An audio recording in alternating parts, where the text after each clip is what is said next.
Good morning, everyone. I'm Susan Demas, the executive editor here at Lincoln Square. And joining me, as always, on Tuesday morning is Edwin Eisendrath, who hosts It's the Democracy Stupid right here on Lincoln Square on Friday afternoons. That's the name of his Substack, which you should definitely subscribe to, and his local radio show in Chicago that airs over the weekends on Heartland Signal or anytime online. Edwin, thanks so much for being here. Hi, Susan.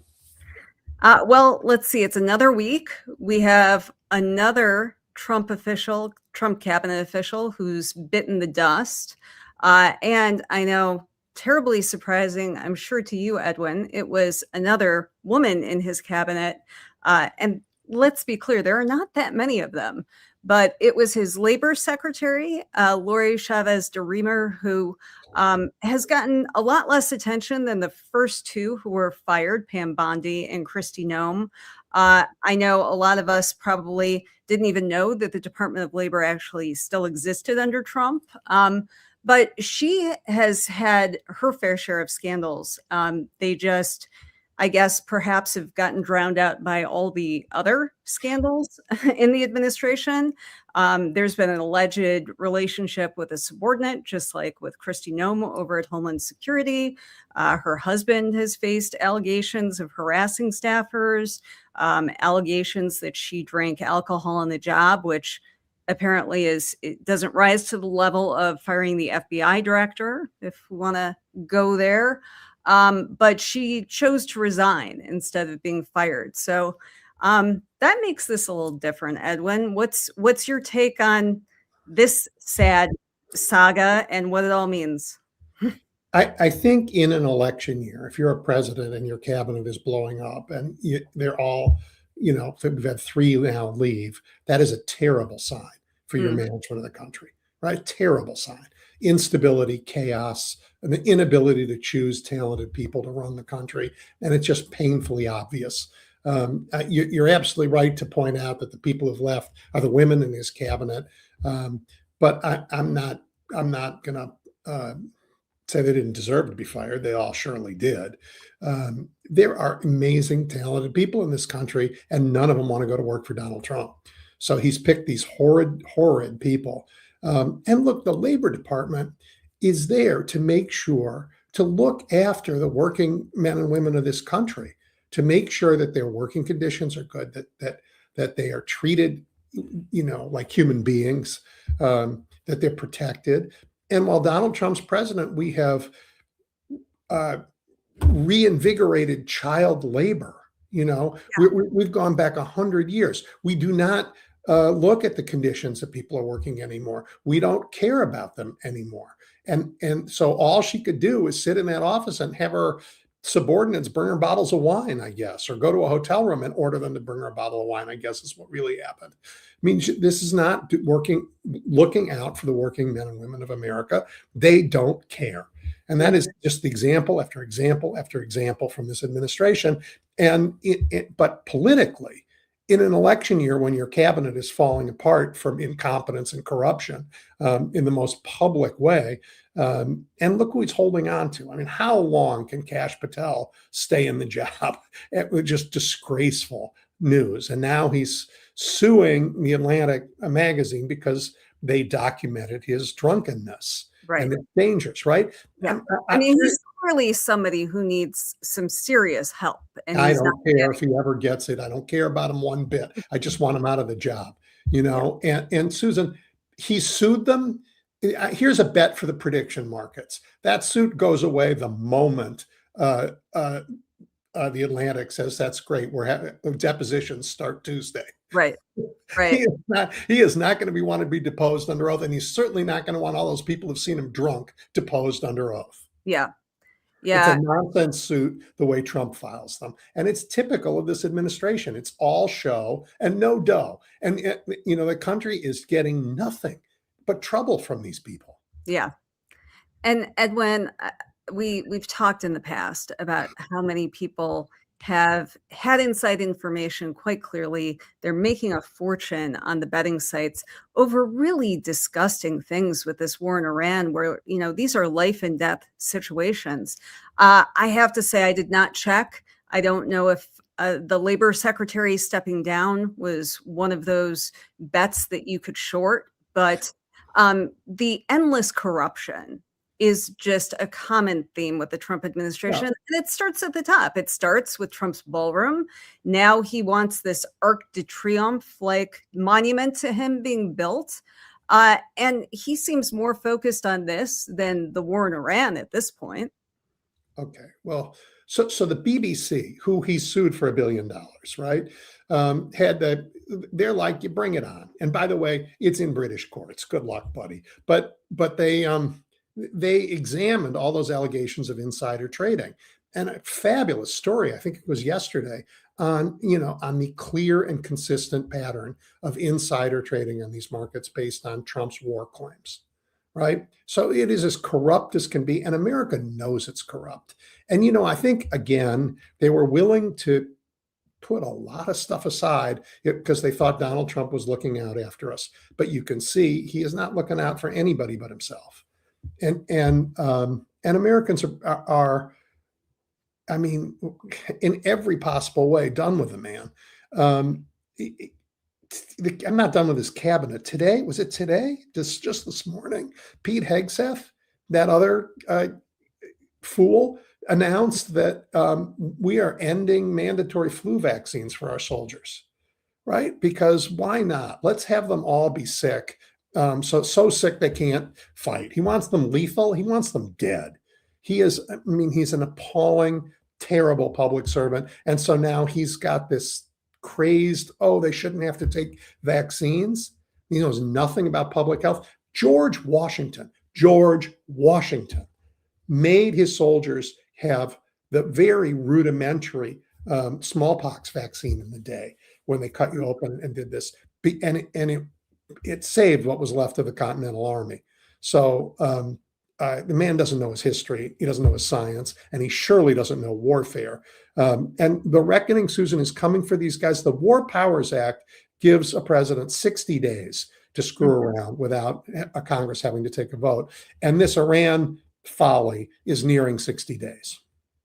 Well, consider the fact that we have not met any of our many stated objectives in the region. The Strait of Hormuz was closed over the weekend. We've lost service members. Cargo ships have been taken and fired upon. We have killed, thousands of people in Iran that we were supposedly trying to ride to their rescue and help them with their fight for freedom. All of this is going on, and yet our Secretary of Defense is focused on the fact that, hey, too many of our service members are getting vaccinated against the flu. That's a top priority. Yeah, and by the way, we now know that they're not getting food to the men on the ships, that their rations have been cut because they haven't been supplied with food. I mean, they're not even feeding our soldiers. The contempt for everyone, including the men and women who fight for this country, is record breaking. And I mean, I can't imagine any soldier wants to follow these people into war, and it's dangerous for the world and dangerous for us. And Donald Trump's, again, going after NATO again. And I think that's because NATO's finally said, you know what, we'll be fine without you. We're stronger than ever. We're going to start arming ourselves. All those defense contractors of yours, forget it. We'll find a way to buy Airbus planes. We're not buying stuff from the US anymore. I mean, it's just massively stupid and dangerous for us, isolating us from everyone in the world. But he's like the worst kind of bully. Somebody stands up, he goes, stands up to him and says, we're done with you. He's like, we never needed you in the first place. You're terrible. Honestly, he's also insane, Susan. I mean, really, he's delusional and thought disordered. I made the mistake of actually listening to him. I put myself, once a month through watching a whole speech. He's crazy. He's just absolutely. And the idea we have a president of the United States who's nuts, is absolutely terrifying. Yeah. And I know not too long ago you had Aaron Rupar on your show, who that is what he does day in and day out, is listen to Donald Trump's speeches and make sure that clips get out in real time, and so that you have a sense of what it really is like to have this guy as president, not the sanitized version of what he's doing in the Oval Office, written by, people at the New York Times that clean up his rhetoric. I have to say, I don't know how Aaron stays sane doing this day in and out, but Right. like, this is public service. He should win some sort of major prize for He this. should. He should. Absolutely, he should. But when And instead of giving him that great journalism prize, they're going to go to dinner with Donald Trump. right, in right, White we House have the restaurant. White House Correspondents' dinner is coming up on Saturday, and people in my profession call it nerd prom. And I have to say, I've been a long time hater of this before Donald Trump came on the scene, because fundamentally the press and the people we cover have an adversarial relationship. That's not to say that there's any reason to personally attack one another and to not be professional. But the idea of getting all buddy with the people that you're supposed to be holding accountable, that's always rubbed me the wrong way. Yeah. And it doesn't matter when Obama was there and it was a different vibe. I mean, but among now we've been dealing with Donald Trump since 2015. We have heard his endless attacks on the press. He called us Lugan press, which is a Nazi term that was back before he was ever elected. And now, he has attacked journalists. How many times has he called out journalists by name at his rallies and worked people into a lather, whether it's Katie Tur or Maggie Haberman, and gone after them on Twitter? And they get endless amounts of hate, because when you are a woman in the media, it comes with the territory. You know that it sucks, and we should definitely not accept it. Yep. You have the president of the United States going after you. That is a whole other level. And now, under his second term, he has taken his fight against the press to a whole other extreme, where, he is celebrating good journalists like Jim Acosta, who have been driven out, and they're doing great as independent journalists. But, he was doing great work at CNN too. And CNN could use that voice over some of the MAGA people they have over there just spreading lies. He has been actively putting his thumb on the scale for conservatives to buy TikTok, and for the Ellisons, who own CBS, to take over more of our media with this WB merger. And he is very explicit that he wants to build a prototype of the media structure under Viktor Orban in Hungary. And that was very useful to him staying in power for 16 years. But as we all saw last year, the Hungarian people had had enough. Orban is gone. They're going to redo the constitution and rid themselves of authoritarianism there, which is wonderful and a great inspiration to us personally. So I don't understand why members of the press, where we're often on the front lines of Trump's attacks, why would we sit down, and have dinner with a man who literally has called for us to be attacked and worse? Yeah, that's a good question. I had a different question, and I don't have an answer for yours. The one I have is, why is he doing it? He hasn't gone to any of them. He knows that no one in that room is his friend. There is an adversarial relationship. I don't mind adversaries doing stuff like that. I mean, lawyers on opposite sides can still go to the same bar association dinner. I don't care about that. I do care, though, that they have to do their jobs. And, some of the press hasn't. And, Pete Hegseth is going to sit at CBS's table at this. That is repulsive. But why is Donald Trump doing it? It's going to, I mean, we're talking about it and it hasn't even happened yet. It's going to take attention. And that always says to me, there's something going on that he doesn't want us to pay attention to.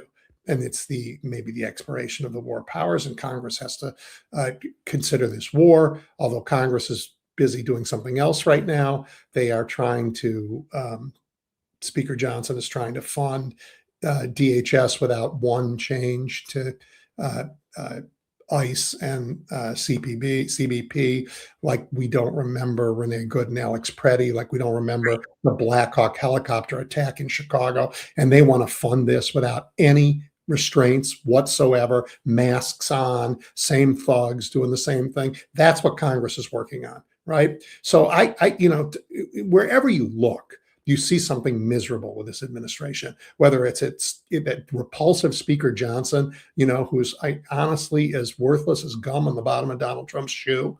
He's trying to stick there because he likes going where Trump goes. to Trump's cabinet, to this war. He's going to go there to change the subject, to do something ridiculous, to say, I own you to the press, and literally, and point to his friends who own the press in that room, because that'll change the subject for him. But we cannot get distracted from the disaster this man is to everyone in America and increasingly to the whole world. Yeah. To me, the most telling thing that Donald Trump said was, I'm going to the White House Correspondents' Dinner because you people haven't been that bad to me this term. And that is the most searing indictment of a lot of the media coverage out there that you could imagine, because this is someone who, violates the Constitution before most of us have our first cup of coffee in the morning. He has been such an embarrassment. He has shredded our Constitution. He has gone to war without congressional approval. He has taken the power of the purse from them, and he is clawing back money from blue states just as an act of revenge. Mm-hmm. He's still in court trying to relitigate the 2020 election that he lost. He goes and he pals around with terrorists like MBS and Netanyahu and gets us into stupid foreign entanglements. This guy should be held accountable. And if we have too many members of our White House press corps that don't subscribe to that, then that is a huge problem. I'm not as tough on the press as you are. I'm not as tough as the president. I mean, Donald Trump doesn't read the stuff that's bad for him. He's handed a package of kiss his ass every morning, so he doesn't really know. He probably doesn't. I mean, he probably thinks he's popular. They hand him these polls that says everybody loves him. And right. He probably does not fully understand that he is the most loathed president we've ever had. Yeah. I mean, I think he goes in and out, because clearly the guy is not what he used to be. He's 79 years old, and, just listen to him talk, just watch him fall asleep in all these cabinet meetings. We know that he's not doing the best, but I think he has enough sense that things aren't going great, because he's always panicking and trying to manipulate the market before it closes on gas prices with Iran. We know that firing Kristi Noem and Pam Bondi, that was his way of trying to shift the blame onto his underlings. So he has some sense that things are not going well, but I think he does try and spend as much time in that happy place in his head where that poll that says 100% of MAGA is with you, that's like the only poll that counts with him. Yeah, but he, what's happening in the rest of the country is that he wanted to set up a concentration camp system across the country for immigrants who would be denied due process.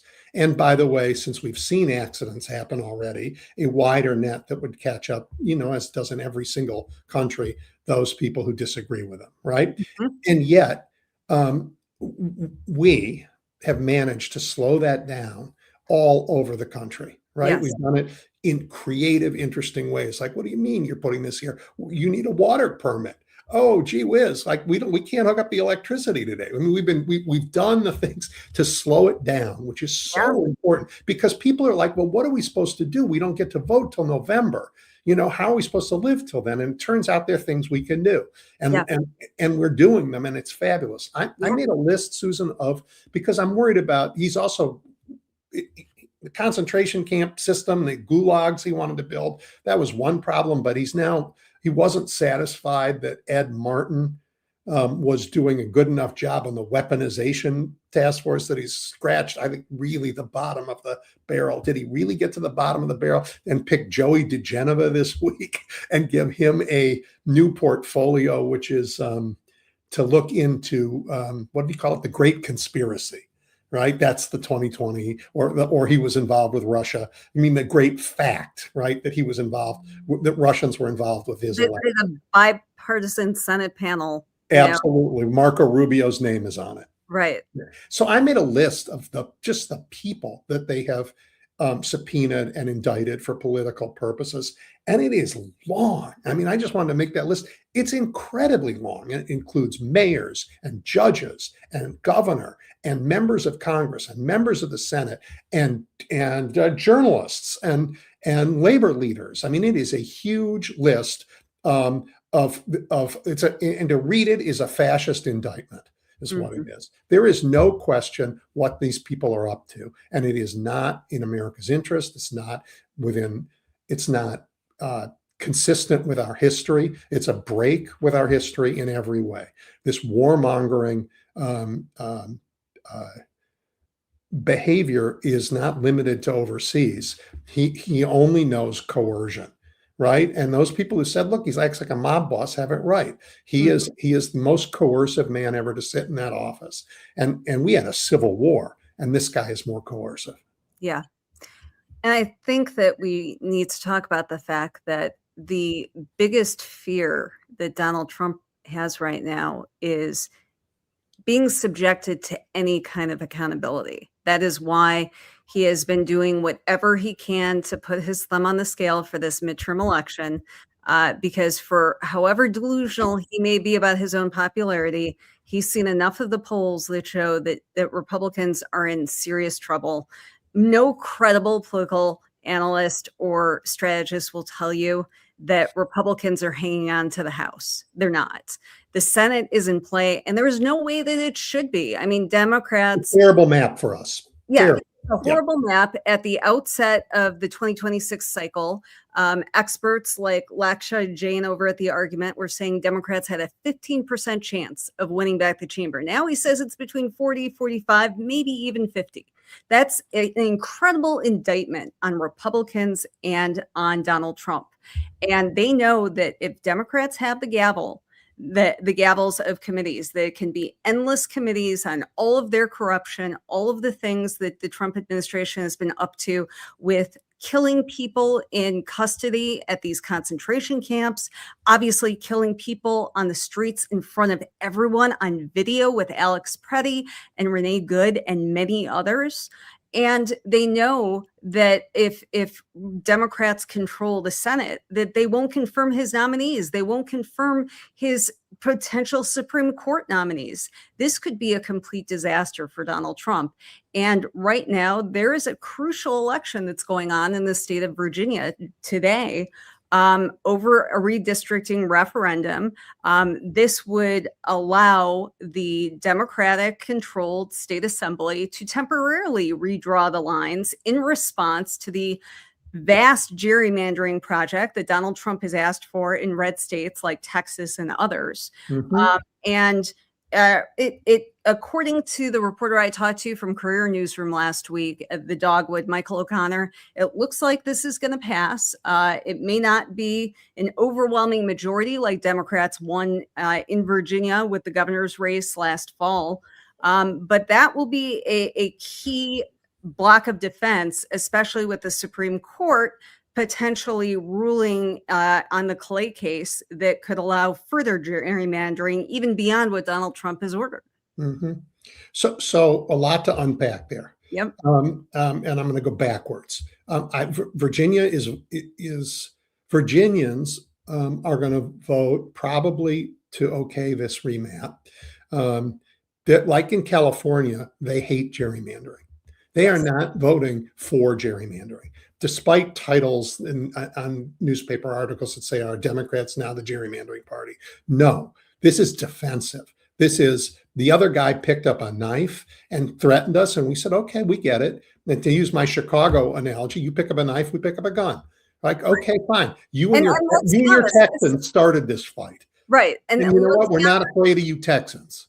This is difficult for Democrats because Democrats often bring knives to gunfights. So this is different, and this is a great sign. No, I mean, you know what? And let me just be clear about Texas. Texas has maybe the second largest number of Democrats of any state in the country live in Texas, right? It's huge.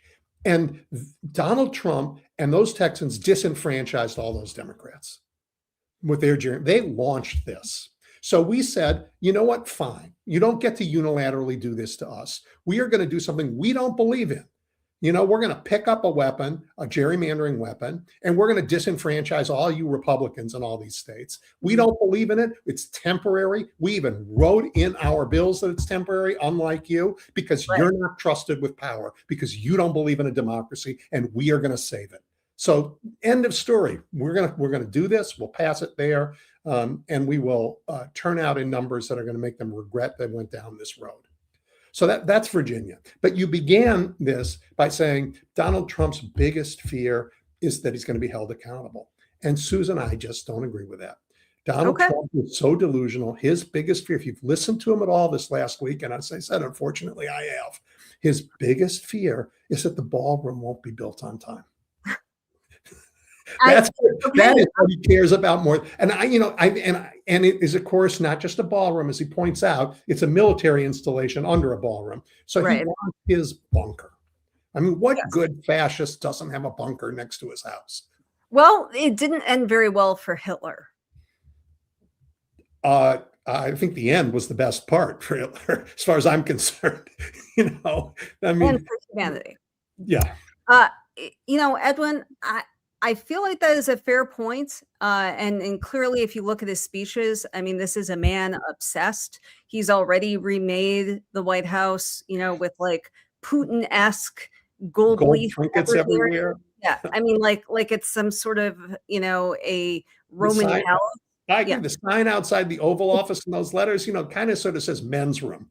I mean, Yeah. it's just I think someone described it as Timu Versailles, which is Yeah. brilliant, and I can't take credit for that. Yeah.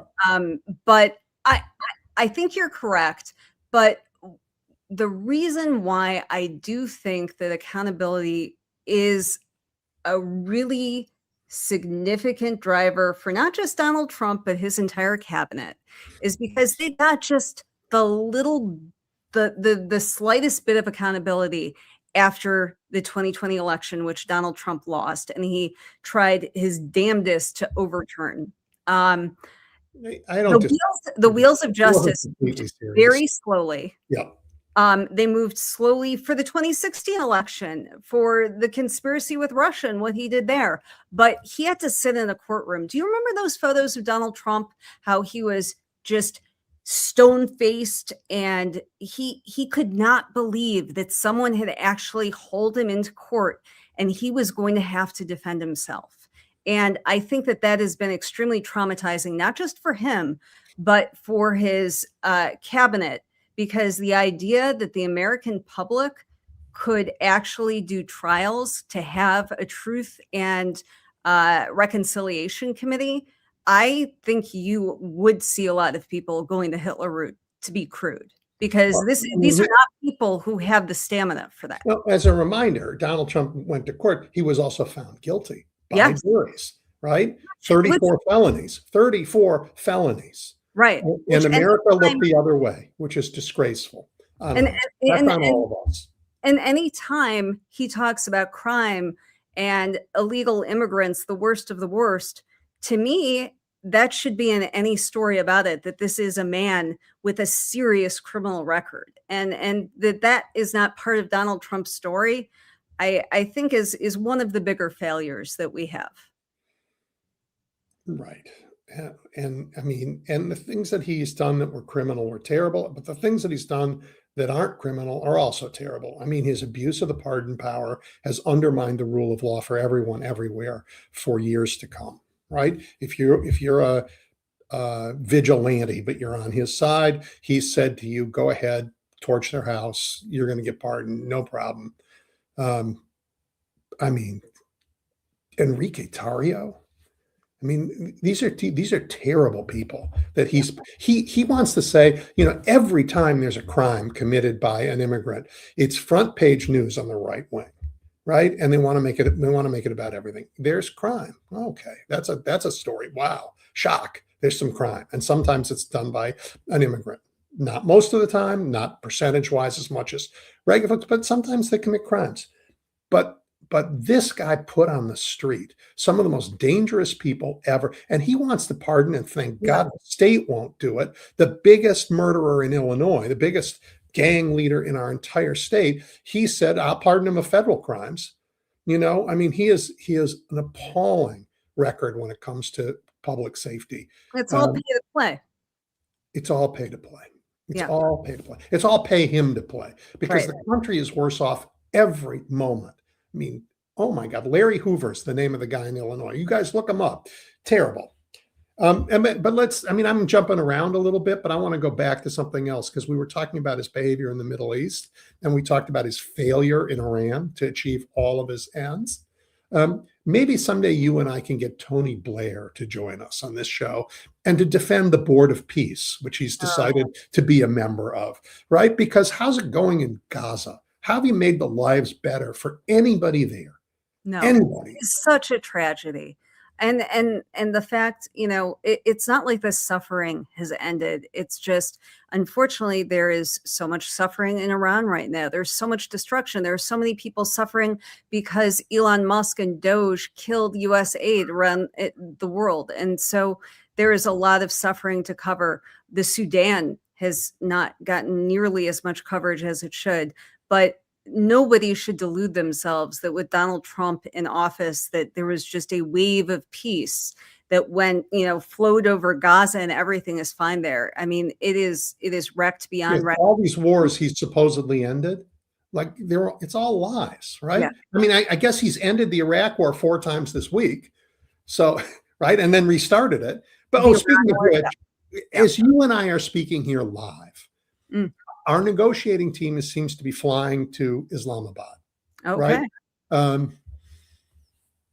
The ceasefire ends tomorrow.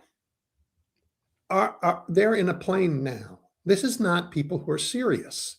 Like, well, there are no issues. We're going to go there and say, you know what, this truce is. They're going to get there just as it ends, right? This isn't serious. They're not prepared. They don't know what they are trying to achieve. They don't know who they're going to be negotiating with. We don't know who's in charge of that delegation. Is it J.D. Vance again, or is it the Jared show? And do we trust the guy in the Saudi payroll more than our vice president to negotiate for us? Well, you know what? With this crowd, it's actually hard to tell. Yeah. And, certainly they have not been successful before. We all remember that Trump was at a UFC fight when the last Vance-led delegation walked out with nothing in negotiations. I mean, these are not serious people, but these are extremely serious times. Yes. And we are stuck with the worst government we've ever had. And we began this by talking about, the labor secretary, but Pete Hegseth's just as bad. Bobby Kennedy. I mean, seriously, snipping the penises off raccoons. We have to talk about that because he does that. Well, in addition to killing the bear in Central Park. Right. Or sniffing cocaine off a toilet seat. He brags about all these things. And he's in charge of public health in America. This is a guy, that if he were in your family, you would get him some serious help, not, elevate him to running the National Health Department. And his family definitely did not want him to have that job. No. I mean, when your entire family comes out against you pretty much and begs the country not to vote for this guy first with his presidential run, and then for him to be in Trump's cabinet, I mean, that says something. Okay. And I know an awful lot of people who, they knew his father, and the fact that he carries his name is just so tragic. It really is. But, he really is the epitome of what this current cabinet is. I mean, he's a whack job. He's evil. And he, believes in weird eugenics, just like his boss. Yeah. And so to go back to an earlier topic related, this is why, even though the odds are long, taking back the Senate will be helpful, because the Republicans, every single one of them is complicit with these members of the cabinet. The Senate did not have to approve every one of these lunatics, but they did. Everyone. Mark Wayne Mullen, for God's sake. Right. I mean, every single one. Pete Hegseth, they knew better. Joni Ernst isn't running again, in part because she's so ashamed of that vote. And right? she should be. Our military, and she knows, she has spoken publicly about the abuse that she faced as a woman in our armed services. And she went and voted for someone with a documented history of alcoholism and abuse of women. And has gotten rid of the women in all the leadership positions in the armed services. Shame on her. But shame on every one of the Republicans in the Senate. They do not get to try and distance themselves from this disaster. They own it as much as Donald Trump, every one of them, and we have to hold them accountable, all of them. And I think we're on our way. I mean, Virginia is going to be interesting today. They're voting. But every election we've had so far, we're showing up. And as I said earlier, we're not just waiting for the election. You know, when Donald Trump tries to do something, when he sent his thugs into Chicago, we were on the streets protecting each other, driving out. The folks in Minneapolis did even better, right? At great risk and with fatalities. Americans are going to fight for their democracy, and we are. We're not waiting for the election. We're not letting him build his gulag in our country. And these aren't Democrats in some of these places. These are just regular Americans. Lots of them voted for Trump. They don't want this fascist, takeover of our government on this Hungarian model that was written into Project 2025, and they lied about. Yeah, absolutely. We don't want it. We didn't want it. That's why he said he wasn't going to do it. He lied and he did it. And now they don't believe him anymore. I mean, now it's the right wing that says, oh, you know what? He wasn't really shot at in Butler, Pennsylvania. That was staged, right? But staged or not, it killed one of his supporters. He doesn't care about that either. It did. And, let's just take a minute on that, Edwin, because I feel like we are absolutely drowning in conspiracy theories in this country. I feel like online conspiracies travel so much further than truth, than the fact-based journalism that I've spent my entire life trying to do, that we do at Lincoln Square, and so many of our colleagues over at the Bulwark and the Contrarian do as well. But it's seductive, and I understand that. And I think that a lot of this, got worse during the isolation that we were in during COVID. But, we've got to be clear. There are so many conspiracy theories on the right, but you see them pop up everywhere. I mean, you see municipalities are taking fluoride out of their water, which the only thing that's going to do is impact the health, especially of our children, and they're going to lose teeth. I mean, at some point, we got to pull ourselves back from the brink. We've got to live in a fact-based society. Otherwise, we're no better than our ancestors that couldn't figure their way out of caves. Yeah, I'm optimistic. Our ancestors did figure their way out of caves. But it's related to journalism. Here's why. Because sitting in front of the cave when I came out was this person. And I, come out of the cave, and the person says, tiger to the left, food to the right. And I have to do I believe him? Is he credible? Actually, my life depends on whether he's telling me the truth or not, right? I'm going to go left and get eaten by the tiger, or go right and get a meal. I have to know whether the journalism I get, even back in the Paleolithic era, was legit, right? And the ones who follow the conspiracy theory nonsense all the time, they're going to get eaten by the tigers, right? They're not going to get the good food. And that's how we make progress. Eating their faces. So I'm confident that the country bought a whole lot of crap from Donald Trump and his guys, and has a whole lot of buyer's remorse. And they have done untold damage that we will now repair again, as we do every time we come out after these guys. But this time we're going to repair some fundamental rules so they have a tougher time coming back.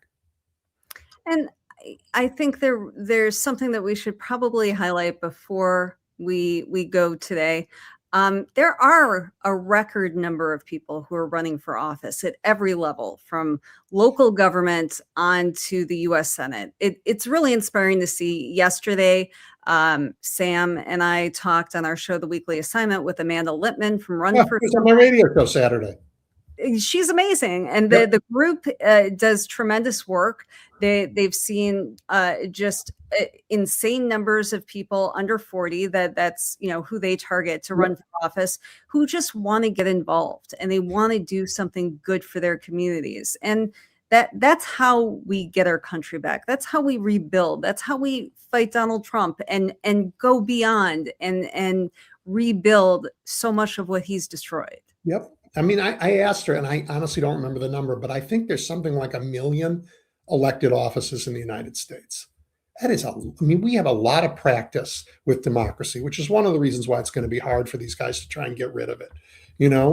And people are running now in districts that Democrats couldn't seat anybody in, couldn't recruit candidates in on state races all over the country.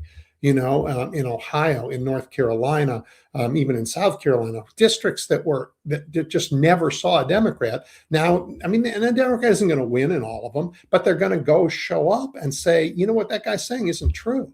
Yeah. They're going to say like, you know what, I didn't eat a baby this morning.